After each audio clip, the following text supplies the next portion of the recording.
The massive crystalline dome of the Galactic Council's high chamber glittered with the light of 3 artificial suns. Admiral James Wilson stood alone on the circular platform, surrounded by 2,000 alien representatives from across the galaxy. The chamber fell silent as the 7 High Counselors, each representing the oldest spacefaring civilizations, entered through towering archways of living metal. 6 months ago, began Counselor Zaltek, her voice resonating through the chamber. A human diplomat stood where you stand now and issued what many considered an impossible threat. Holographic displays activated around the chamber, showing footage of Earth's defenses obliterating an unauthorized hegemony battle fleet. Humanity claimed technological capabilities beyond your development stage. We believed it to be bluster. Wilson's stern expression didn't change as the footage continued, showing Earth's orbital defense grid deploying weapons that shouldn't exist for a species so young. We underestimated you, continued another counselor, the insectoid Vrex. The hegemony's incursion was unauthorized, but their destruction has created complications. The balance of power is now in question. Wilson stepped forward. I'm not here to apologize, counselors. I'm here to negotiate Earth's rightful place among you, and to remind you that the warning stands. Suddenly, alarms blared throughout the chamber. Security barriers slammed into place around the platform where Wilson stood. What is this? He demanded. A precaution, answered Vrex. While you've been speaking, 17 unknown vessels have breached Council space. They appear to be human. Wilson's expression changed to a knowing smile. Right on schedule. The massive view screen behind the counselors activated, showing sleek black ships unlike any Earth vessel on record. Their leader transmitted a message that echoed through the chamber.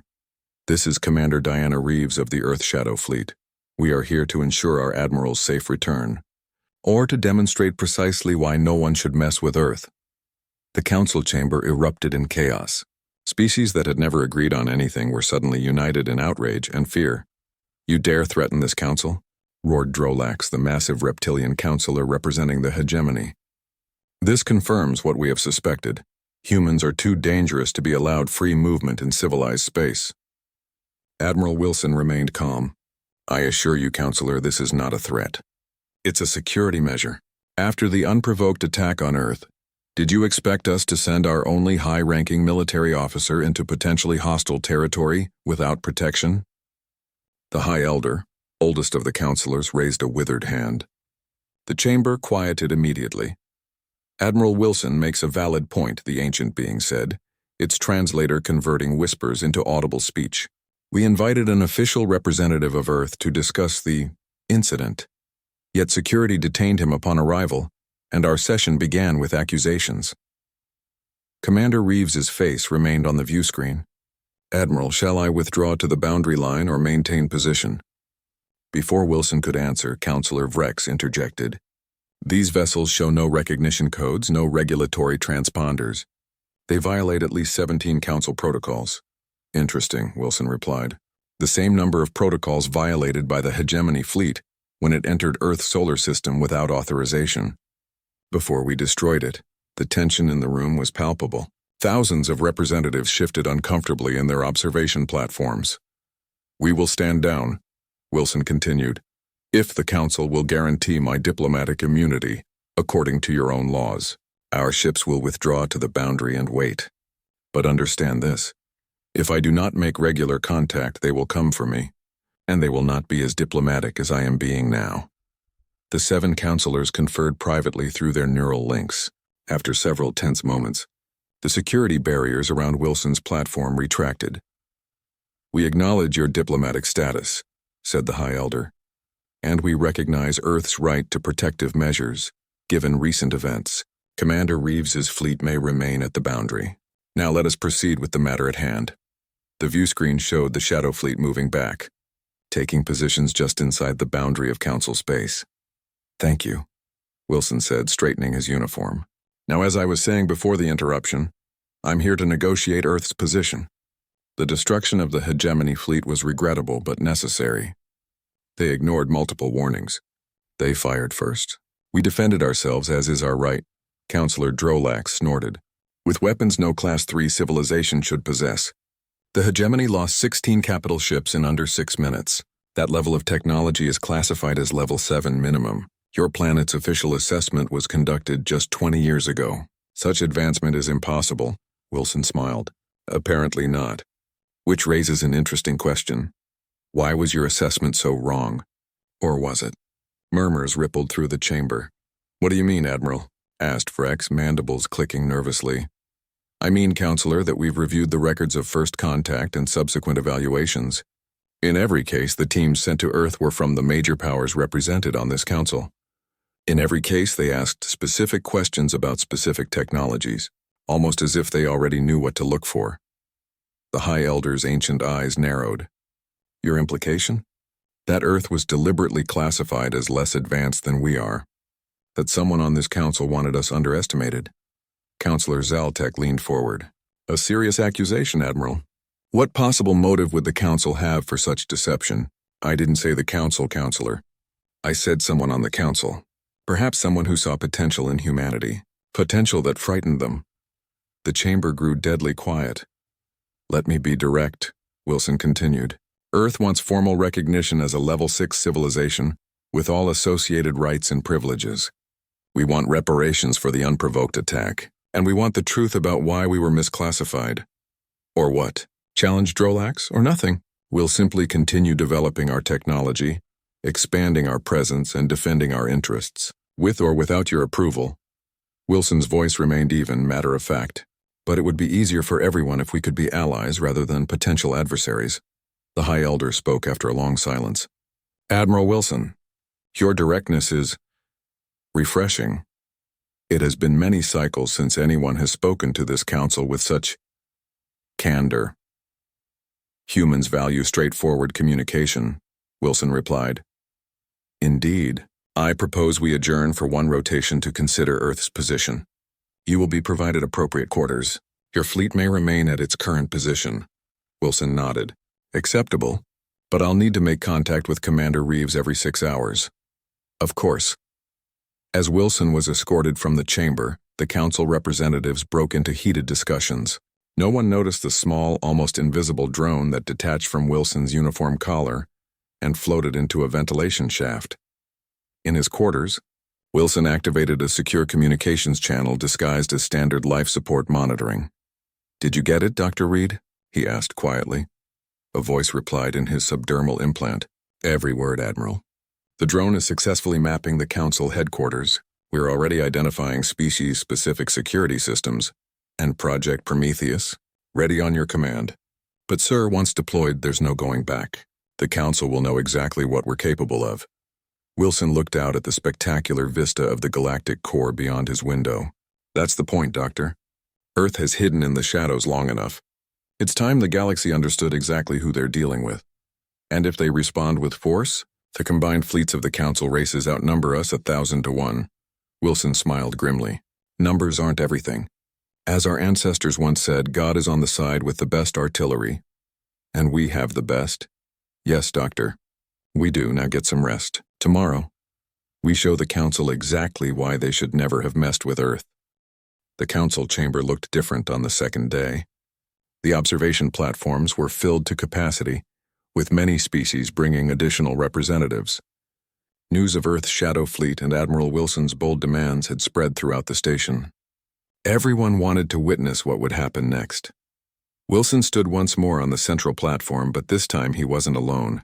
A hollow projection of Commander Diana Reeves stood beside him, her shadow fleet visible in the background. The message was clear. Earth was present in more ways than one. Before we begin, Wilson said before any of the counselors could speak, I'd like to address a security breach that occurred during the night. The counselors exchanged glances. 3 separate attempts were made to access my quarters, Wilson continued. 2 electronic, 1 physical. I assume this was not officially sanctioned by the Council? The High Elder's ancient face remained impassive. It was not. We will investigate this violation immediately. No need, Wilson replied.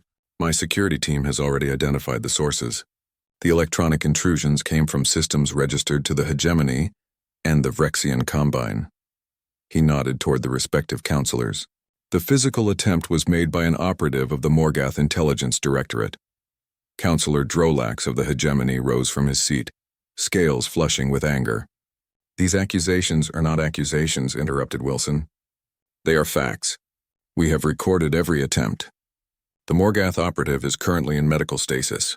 He attempted to use a neurotoxin specifically designed to affect human physiology. Interestingly, that toxin is only produced in hegemony military laboratories." The chamber erupted in shouts and demands. The High Elder raised both hands, and gradually silence returned. "Admiral Wilson," the Elder said, "these are serious allegations. If true, they represent a grave breach of diplomatic protocol." "If they're true?" Wilson's voice carried clearly through the chamber. "Perhaps you'd like to review the evidence." He nodded to Commander Reeves, whose hologram gestured. Suddenly, the massive screens around the chamber displayed multiple video feeds. Phyrexian code specialists attempting to breach Wilson's systems, hegemony communications ordering the assassination, and clear footage of the Morgath operative entering the ventilation system near Wilson's quarters. "How did you obtain these recordings?" demanded Counselor Vrex. "You've violated our security protocols." Wilson smiled. "No, Counselor. We used your security systems exactly as designed. We simply accessed them more efficiently than you expected." "Impossible," Vrex insisted. "Our systems are outdated," Wilson interrupted. "At least by Earth standards. Which brings me back to the topic at hand. Earth's classification as a Level 3 civilization was either a catastrophic error or a deliberate deception." The hologram of Commander Reeves stepped forward. "With the Council's permission, I'd like to provide some context." The High Elder nodded slowly. 50 years ago, Reeves began, when the first Council assessment team arrived on Earth, humanity was indeed approximately at Level 3 by your standards. However, something happened that your assessors missed. She gestured, and the screen showed images of Earth's major cities, focusing on research centers and technology hubs. Humanity was already on the verge of several major technological breakthroughs. The presence of advanced alien species accelerated our development exponentially. We learned from you, not by stealing your technology, but by understanding what was possible. Once we knew certain principles were valid, we found our own paths to implement them. "That still doesn't explain such rapid advancement," objected Counselor Zaltek. "The jump from Level 3 to Level 6 typically takes millennia, not decades." "For most species, yes," Reeves agreed. "But humans have a unique characteristic. We thrive under pressure. Throughout our history, our greatest achievements came during our most challenging times. The threat of global war led to nuclear power. The Cold War took us to our moon. And the knowledge that we were not alone in the universe, that there were potentially hostile forces out there, pushed us to develop defenses." Wilson took over. "What you're seeing is not the result of stolen technology or outside help. It's the natural consequence of human innovation when faced with existential threats. And we have been under threat, haven't we, Counselor Drolax?" All eyes turned to the hegemony representative, who remained stone-faced. "The fleet we destroyed wasn't the first hegemony incursion into our space," Wilson continued. "Just the first one we caught. We have evidence of at least 7 previous reconnaissance missions dating back 30 years. "You have no proof," Drolax growled. Wilson smiled. "Actually, we do. 3 of those ships experienced technical difficulties. Their crews are currently guests of Earth." The chamber exploded in shock. Capturing hegemony military personnel was unprecedented for a minor civilization. "This is outrageous," Drolax roared. "Return our people immediately or face the consequences." "The consequences?" Wilson's voice cut through the noise. "Like the consequences the hegemony planned for Earth? Let me show you something interesting." "We found on the captain's personal data core," the screens displayed, "a tactical analysis of Earth's defenses, dated 20 years ago, followed by invasion scenarios and resource extraction. Plans the hegemony has been planning to conquer Earth for decades," Wilson said quietly. "The only question is why the rest of the Council allowed it." A heavy silence fell over the chamber. Even the most vocal Council members seemed stunned. "We don't seek conflict," Wilson continued in the silence. "Earth wants peaceful relations with all galactic civilizations, but we will not be classified, contained, or controlled. We will not be exploited for our resources or our people." The High Elder spoke after a long moment. "What exactly does Earth want, Admiral?" "Recognition of our true technological status. A seat on the Council appropriate to that status." a formal investigation into the hegemony's actions against Earth, and guarantees that no further attempts will be made to undermine our sovereignty. Such recognition would destabilize the entire galactic political structure, objected Councillor Vrex. Other emerging civilizations would demand similar treatment, only if they qualify, Wilson replied. We're not asking for special treatment, just accurate assessment. The High Elder conferred briefly with the other councillors, their neural links buzzing with encrypted data. We will need time to consider these demands, the Elder said finally. The Council will recess for 3 rotations. Wilson shook his head. Not acceptable. The evidence I've presented shows clear and present danger to Earth's security. We require an immediate response. You dare dictate terms to the Galactic Council? Drolax bellowed. I dare to protect my world, Wilson answered calmly, and if necessary, I am authorized to take more direct measures. Commander Reeves's hologram stepped forward. Perhaps a demonstration would help the Council understand our position. She gestured, and the screen showed a live feed from Earth orbit. A massive platform was detaching from one of the orbital shipyards, revealing what appeared to be a weapon system of incredible proportions. This is the Archimedes platform, Reeves explained, one of 12 currently deployed in Earth's defense grid. Its primary weapon can deliver targeted energy strikes across vast distances. How vast? Asked Vrex, mandibles clicking nervously. Reeves smiled. We've established a test target in the Oort. Cloud at the edge of our solar system, observe. The screen split to show the platform, and a small asteroid approximately 1 light hour from Earth. A barely visible beam of light connected the two for an instant. The asteroid vaporized completely. Impossible, whispered Vrex. The energy requirements alone. We call it quantum-tunneled directed energy, Wilson explained. The visible beam is merely a side effect. The actual energy transfer occurs through subspace, arriving virtually instantaneously regardless of distance. Even Drolax seemed stunned into silence. You're showing us a weapon that could potentially strike anywhere in Council space, the High Elder said slowly. Some might consider that a threat. It's a demonstration of why accurate classification matters, Wilson corrected. Had the Council recognized Earth's true capabilities years ago, we could have contributed this and other technologies to the common good. Instead, we were forced to develop them in secret for defensive purposes only. And now? Asked Zaltek. Now we're offering partnership. Earth has much to contribute to galactic civilization, but as equals, not as subjects. The Council chamber remained silent as the implications sank in. For the first time in thousands of years, the balance of power had shifted dramatically.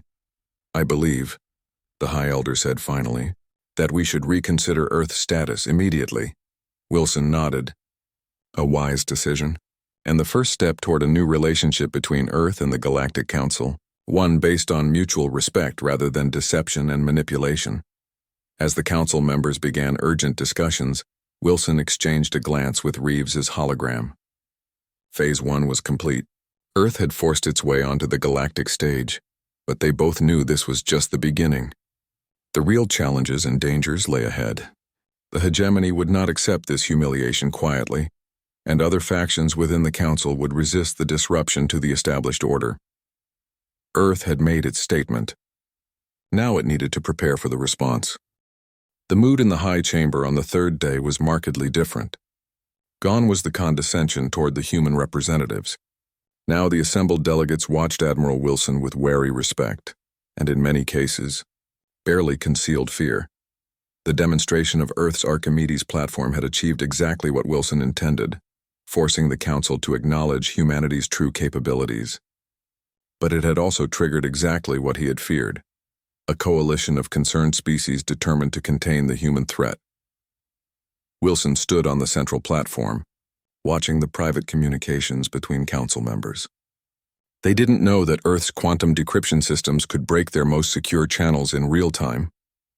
The opposition was forming quickly, led by the hegemony but now including several previously neutral powers.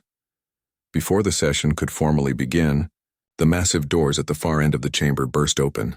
A contingent of hegemony military officers marched in, flanking a figure Wilson immediately recognized from intelligence briefings. Grand Marshal Torvak, Supreme Commander of all hegemony forces. This council session is now under military oversight, Torvak announced, his translator barely keeping up with his harsh native language. By emergency powers granted under Council Defense Protocol 7, I am assuming temporary authority. Wilson remained perfectly still, his face betraying nothing. This was an unexpected development, but not an unprepared-for one. The High Elder rose slowly. Grand Marshal, Defense Protocol 7 can only be invoked in case of imminent threat to multiple Council worlds. On what basis do you claim such authority?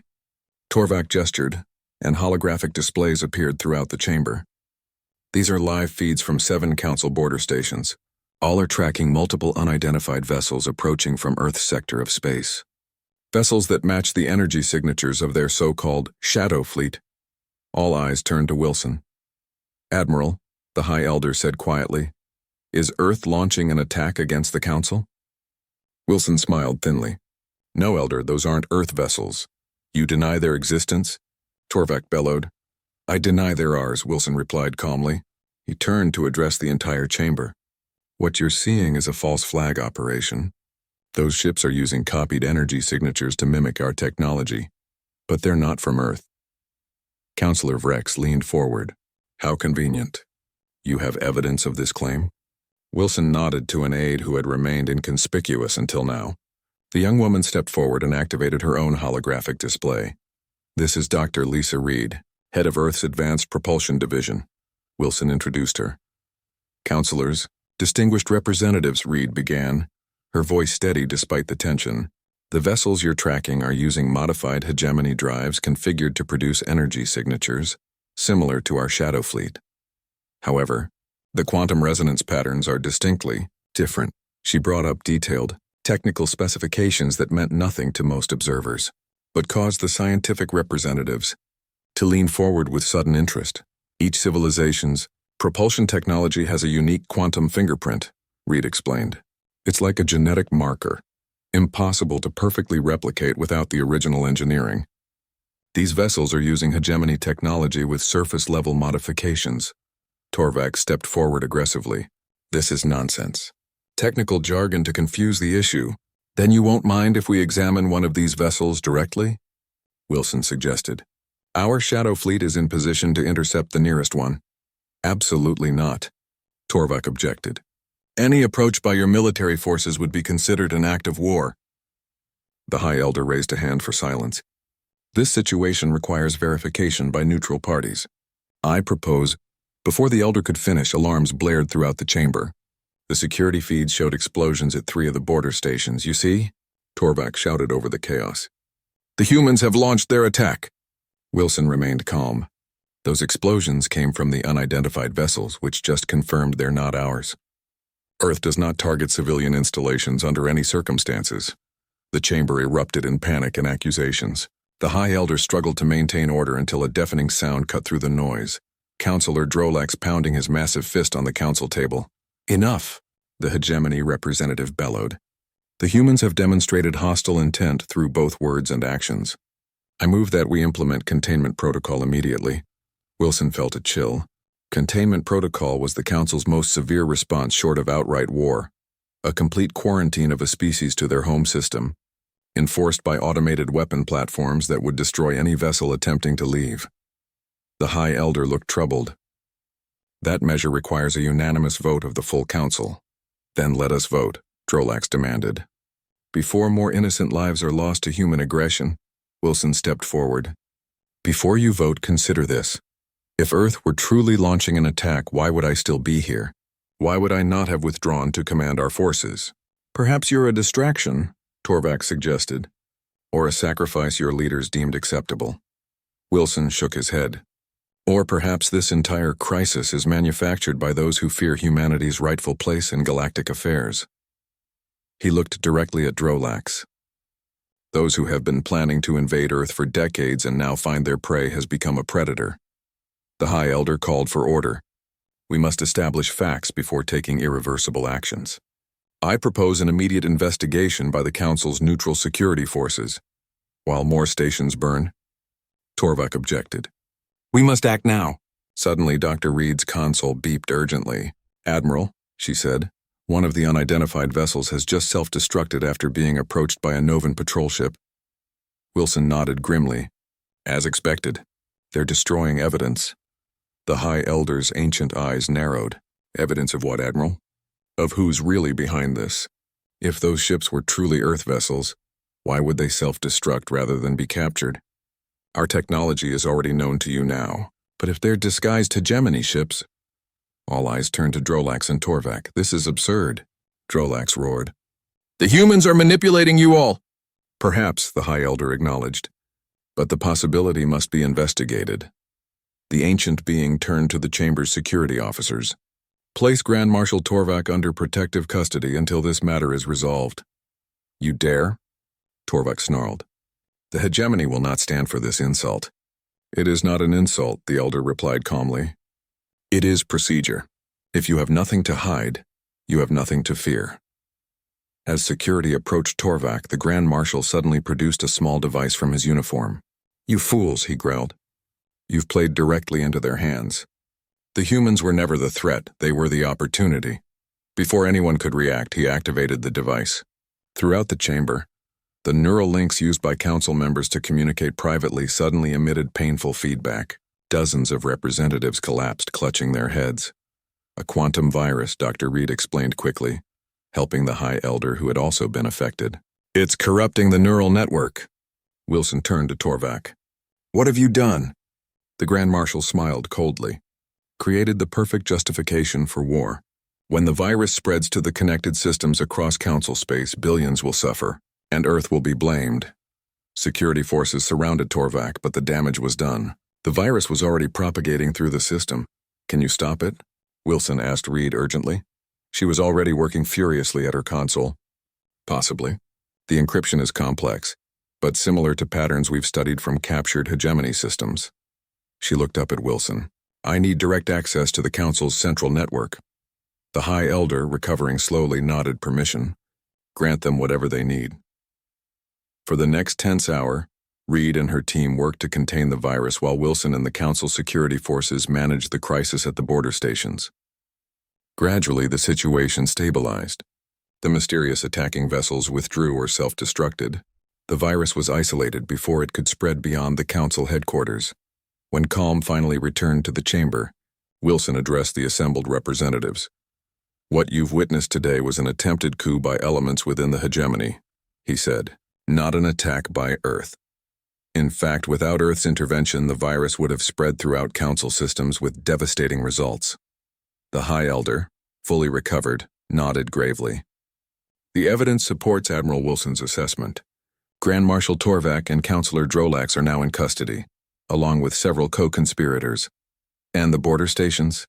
Asked Councillor Zaltek. Damaged but stabilizing, reported a security officer. The death toll is significant. Wilson stepped forward. Earth offers all possible assistance in rescue and recovery efforts.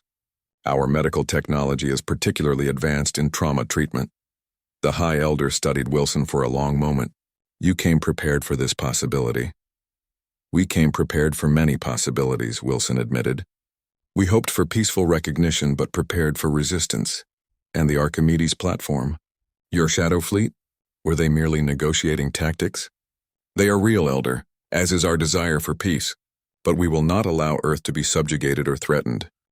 The formal recognition of Earth as a Level 6 civilization was supposed to be a moment of triumph.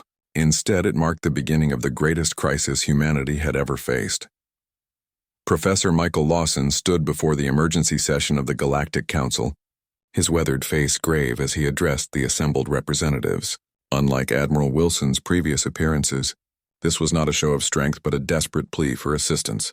3 days ago, Lawson began, his voice steady despite his obvious exhaustion, our deep space monitoring stations detected an anomalous energy signature at the edge of our solar system.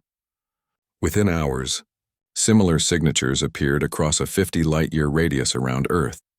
The holographic displays showed the readings, strange distortions in space-time that defied conventional analysis. At first, we believed it might be a natural phenomenon, Lawson continued. Then the attacks began. The display shifted to show footage from a human colony on Proxima Centauri b. Strange vessels with organic-looking hulls descended from orbit. They emitted no recognizable energy signatures. They responded to no communications. And they systematically destroyed every human structure, killing all inhabitants. The chamber was silent as the footage played. Even species that had been hostile to humanity watched in somber silence. "We've lost contact with 14 colonies," Lawson said when the recording ended. 3 deep space research stations, and 5 military outposts. Total casualties are estimated at over 300,000. The High Elder leaned forward. "And you believe these entities originated from the anomalies you detected?" "Yes, Elder, the evidence is conclusive. They emerge from what appear to be artificial rifts in space-time. Do you have any indication of who they are or what they want?" asked Counselor Zaltek. Lawson hesitated. "Not directly. However, we've discovered something concerning in our ancient records." He nodded to his assistant, a young archaeologist named Daniel Torres. Torres stepped forward nervously, clearly uncomfortable addressing such a distinguished gathering. "Respected counselors," Torres began, "for the past decade I've been studying unusual archaeological sites on Earth, structures that predated our earliest civilizations by at least 50,000 years. He displayed images of megalithic structures, buried deep beneath the ocean floor under polar ice and within mountain ranges. Until recently, we believed these were built by an unknown predecessor species that evolved on Earth before humans and then disappeared. However, new evidence suggests a different explanation. The displays showed intricate symbols carved into stone, alongside what appeared to be star charts. These structures weren't built by Earth natives, Torres explained. They were constructed by a spacefaring civilization that visited Earth repeatedly over thousands of years. We've translated portions of their records. They called themselves the Guardians. The High Elder's ancient eyes widened. "The Guardians? Are you certain?" Torres looked surprised. "You know of them?" "There are legends," the Elder said softly. "Very old legends from the early days of our own civilization. Of beings who stood watch against something they called the Void. But these are considered myths, not history." "With respect, Elder, they're not myths," Torres replied. "The Guardians were real. And according to the records we've deciphered, they fought against an entity or force that manifested through rifts exactly like those we're seeing now." The chamber erupted in concerned murmurs. "If what you're saying is true," said Counselor Vrex, "why have these rifts appeared now, after millennia of inactivity?" Lawson stepped forward again. "That's where the situation becomes even more complex. We believe the rifts were triggered by our use of certain technologies, specifically the quantum tunneling system that powers our Archimedes platforms." Admiral Wilson, who had been sitting quietly at the side, stood up. "The demonstration we performed for the Council 3 weeks ago registered an unusual feedback pattern. Our scientists initially dismissed it as instrument error. Now we believe it was the first sign of the rifts forming." "You're saying your own weapons caused this invasion?" Drelax's replacement, a younger but no less imposing hegemony representative, asked accusingly. "Not directly," Lawson clarified. "Rather, our use of quantum tunneling technology seems to have awakened something. The Guardians' records warned that certain energy frequencies could disturb the barriers between our reality and something else." The High Elder looked troubled. "How certain are you of your translations?" "Certain enough to be concerned," Torres answered. "The Guardians' language is complex, but their warnings about the Void are unambiguous. They described it as a consciousness that exists between realities, a predator that consumes entire civilizations." "This sounds like superstition, not science," objected the hegemony representative. "We thought so too," Lawson admitted, "until we analyzed the remains of one of the attacking vessels. The displays showed laboratory footage of a small fragment of the organic-looking hull material. It seemed to shift and pulse even though it was severed from the main vessel." "This material isn't simply organic," Lawson explained. "It's a quantum-entangled biological matrix. Its atomic structure exists partially in our reality and partially elsewhere. We've never seen anything like it." "And you've come to the Council for what exactly?" asked Vrex. "Military aid?" Lawson shook his head. "Information first and foremost. If the legends of the Guardians exist in your cultures as well, perhaps together we can piece together more about this threat. About how it was defeated before." "If it was defeated," the hegemony representative pointed out. Perhaps these guardians you speak of were themselves destroyed. That possibility has occurred to us, Wilson acknowledged. But whether they won or lost, they clearly knew more about this enemy than we do. Any information could be vital. The High Elder conferred briefly with the other counselors. We will share whatever historical records we have about the Guardians. But I must ask, does Earth have a defense strategy against these incursions? Wilson stepped forward. We've modified our quantum defense grid to create disruption fields around our major settlements. So far, they've proven effective at preventing the rifts from forming in protected areas. But the energy requirements are enormous. We can't shield every colony or outpost. And offensive options? Asked the hegemony representative. Professional interest overcoming political animosity. Limited, Wilson admitted. Conventional weapons have minimal effect on their vessels. Quantum-based weapons are more effective but potentially risk widening the rifts. We're working on alternatives. Torres cleared his throat nervously. There is one other possibility. According to the Guardian records, they created specialized devices to seal the rifts permanently. If we could locate one, do you have any indication where such devices might be? Asked Zaltek. The records mention several placed at strategic locations throughout the galaxy. One is supposedly hidden somewhere on Earth itself. We're searching, but after 50,000 years, the High Elder raised a withered hand. I believe I may be able to help with this. There is a place mentioned in our oldest texts called the Nexus. It was said to be a meeting place of the Guardians, where their greatest achievements were preserved.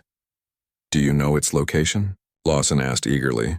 Not precisely, but there are clues in our ancient star charts. It would be in what you now call the Sagittarius Arm, approximately 3,000 light-years from here. Wilson looked thoughtful. That's a significant journey even with our fastest ships. And we'd be traveling through territories where these rifts are already appearing. You would not go alone, the High Elder said, surprising everyone. The Council will provide escort vessels. If these entities truly are what your guardians called the Void, then this is not just Earth's problem. It threatens all life in the galaxy. I agree, said Zaltek. This goes beyond political differences. My people will contribute our fastest scout ships and best scientists to this mission. One by one, other council representatives offered assistance. Even the hegemony, while more reserved, pledged limited support. Thank you, Wilson said, genuinely moved. Earth accepts your aid with gratitude. Together we stand a much better chance of finding this nexus and whatever secrets it may hold. As the council session concluded and plans were made for the joint expedition, Torres approached Wilson privately. Admiral, there's something I didn't mention to the council, he said quietly. Something I found in the deepest level of translations. Wilson raised an eyebrow. Go on. The Guardians didn't just visit Earth, they modified early humans genetically. They were preparing us for something. For what? Torres looked troubled. The translation is ambiguous. It could mean successor or weapon or shield. But whatever their intention, they changed us at a fundamental level. We're not entirely natural. Wilson absorbed this in silence. Should we tell the council? Torres asked. Not yet, Wilson decided. Let's confirm your translation first, and understand what it means for us now. As they walked away, neither noticed the small surveillance drone hovering in a shadowed corner, its transmitter sending everything back to a hegemony vessel in orbit around the council world. Aboard that ship, a figure watched the recorded conversation with intense interest. The Guardian's name was Velerin, or at least that was how Dr. Lisa Reed approximated the complex harmonics that made up the being's self-identifier. After 2 weeks of careful revival procedures and establishing basic communication, Earth's first contact with a 50,000-year-old advanced alien was progressing better than anyone had dared hope. The Antarctic facility had become humanity's most secure and important location. A joint Council Earth security team guarded the perimeter, while the best linguists, scientists, and diplomats worked around the clock to communicate with Velerin. Admiral Wilson stood in the observation room, watching through one-way transparent aluminum, as Reed conducted another session with their guest. The Guardian was roughly humanoid, bipedal with 2 arms, a central head, and bilateral symmetry. But there the similarities ended. Standing nearly 3 meters tall, with iridescent scaled skin that shifted colors with emotional states and 4-fingered hands with double-jointed digits, Velerin was undeniably alien. The translation matrix is up to 67% efficiency now, reported Torres, who had been seconded to Reed's team. We're getting much clearer communication. What have we learned? Wilson asked, never taking his eyes off the Guardian. The basics of their history. The Guardians were among the first intelligent species to evolve in this galaxy, about 12 million years ago. They achieved interstellar travel 9 million years ago and encountered the void shortly after. And what exactly is this void? Torres looked uncomfortable. That's where things get complex. Velerin describes it as a hunger between realities. Not exactly a species in our understanding, but a form of consciousness that exists in the spaces between dimensions. A non-corporeal entity? Not quite. It can manifest physically in our reality, as we've seen with the attacking vessels. But its true nature exists beyond our dimensional limitations. Wilson frowned. And the Guardians fought this thing? For millions of years, apparently. They created a network of defenses throughout the galaxy. Specialized energy fields that prevented the void from opening rifts into our reality. And they established outposts on worlds with compatible life forms, including Earth, where they modified early humans, Wilson said, recalling their earlier conversation. Torres nodded. Velerin has confirmed your suspicion. They altered our ancestors' genetic code, accelerating our evolution along specific paths. They were creating successors. They knew their civilization was in decline and wanted to prepare younger species to continue their work. So we were designed to be Guardian 2.0, along with several other species, some of which are represented on the Council, though none of them know it. The modifications were subtle, designed to express themselves only when the species reached a certain technological threshold. Wilson absorbed this in silence. Meanwhile, in the adjacent room, Reed was showing Velerin a holographic display of the recent attacks on human colonies. The Guardian's scales shifted to a deep blue, sorrow or concern according to their developing understanding of its emotional signaling. The communication system translated Velerin's harmonic speech. The containment has failed. After so long, we believed the network would hold indefinitely. The network? Reed asked. You mean the defense system against the void? Yes. Thousands of generators placed at strategic points throughout the galaxy. They created a resonance field that prevented the void from establishing stable rifts. What caused them to fail? Velerin's scales rippled with complex patterns. Time. Entropy. The generators were designed to be maintained by the chosen successor species. But if none reached the necessary development stage in time, Reed looked troubled. These generators, can they be repaired or replaced? Possibly. The knowledge is preserved in the Nexus. Wilson leaned forward, suddenly more attentive. The High Elder had mentioned the Nexus as a possible source of Guardian technology. This Nexus, Reed asked. Where is it located? It exists at coordinates. Velerin produced a series of tones that made no sense to the humans. Reed quickly brought up a star chart. Could you indicate the location visually? Velerin approached the display and touched a point in the Sagittarius arm. Here, what you would call Kepler 408-2b. We established the Nexus, there because of its location at the confluence of several dimensional weak points. It allowed us to study the void more effectively. Torres glanced at Wilson. That matches the general region the High Elder described. Wilson nodded. The joint expedition is already en route. We should transmit these exact coordinates immediately. There's more, Torres said. Velerin says the genetic modifications the Guardians made to humanity included specific traits that would help us combat the void. Our adaptability, our innovative thinking under pressure. These weren't just random evolutionary advantages. They were deliberately engineered to make us effective fighters against this specific threat. Wilson raised an eyebrow. So humanity's rise to level 6 technology in record time was partially by design. The Guardians built certain mental frameworks into our ancestors that would accelerate technological development once we reached a threshold level of scientific understanding. Does Velerin know what triggered the rifts now? After all this time? Torres looked grim. Yes. Our quantum tunneling technology operates on frequencies that disrupted the already weakening containment network. The demonstration of the Archimedes platform created a resonance cascade that damaged multiple generators simultaneously. Wilson closed his eyes briefly. So we caused this. Unintentionally, but still, Velerin doesn't see it that way. The Guardians expected their successors would eventually develop such technology. The fault was in their network failing before we were ready to take over its maintenance. In the communication room, Reed was showing Veleran footage of the Joint Council Earth expedition fleet that had departed for the Nexus. 27 vessels, she explained. Our fastest and most advanced ships, along with representatives from 12 Council species. Veleran's scales shifted to an alarming red. They must be warned. The Nexus has defenses against unauthorized access, and if the Void has established rifts in that region, Reed immediately activated the emergency communication channel to the expedition. This is Dr. Reed at Antarctic Base. We have critical information about potential defenses at the Nexus site. Please acknowledge. After several tense moments, Admiral Cora, the expedition commander, responded. Reed, this is Cora. Your timing is impeccable. We've just arrived at the Kepler system and detected unusual energy signatures around the fourth planet. Those are likely Guardian defense systems, Reed explained quickly. Our guest, yes, we've successfully revived a Guardian, says the Nexus has automated security that could mistake you for intruders. Understood. How do we identify ourselves as friendlies? Reed turned to Veleran, who produced a complex series of tones. Transmit this harmonic sequence on all frequencies.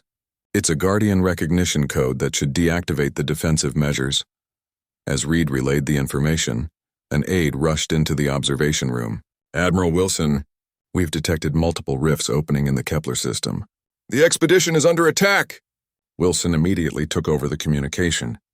Cora, be advised you have hostiles incoming. Repeat, rifts are forming in your vicinity. We see them, Cora responded, her voice tense but controlled. At least 17 distinct rifts. Void vessels emerging from all of them. We're initiating evasive maneuvers and preparing defensive systems. Transmit the Guardian recognition code first, Wilson ordered. If the Nexus defenses activate, they might target you along with the Void vessels. The next several minutes were chaotic. Communications from the expedition became fragmented as the battle intensified. From what Wilson could gather, the Guardian code had successfully deactivated the Nexus defenses, but the expedition was still heavily outnumbered by Void vessels. Then, suddenly Cora's voice came through clearly again. You're not going to believe this. The Nexus, it's activating on its own. In the Antarctic facility, Veleran's scales had shifted to a vibrant purple. Excitement or anticipation, they believed. The Guardians created the Nexus to be more than a repository, the ancient alien explained. It contains an automated defense system designed specifically to combat the Void. If your people can reach the central chamber and reactivate the primary systems, the transmission from the expedition crackled with interference. We've landed on the surface. Heavy resistance. Making our way to what appears to be the main structure. Need the access protocols. Reed looked at Veleran. They need to know how to activate the Nexus systems. The Guardian produced another series of tones which Reed quickly transmitted. Did you get that, Cora? It's the activation sequence for the primary systems. No response came. Just static. Wilson paced tensely. We need to send reinforcements. If they fail to activate the Nexus, an aide interrupted. Sir, we're receiving a new transmission. It's not from the expedition. The communication system crackled to life, displaying a face Wilson immediately recognized. Torvak, the escaped hegemony Grand Marshal smiled coldly. Admiral Wilson, Dr. Reed, I see you've made a new friend. How fascinating. What have you done, Torvak? Wilson demanded.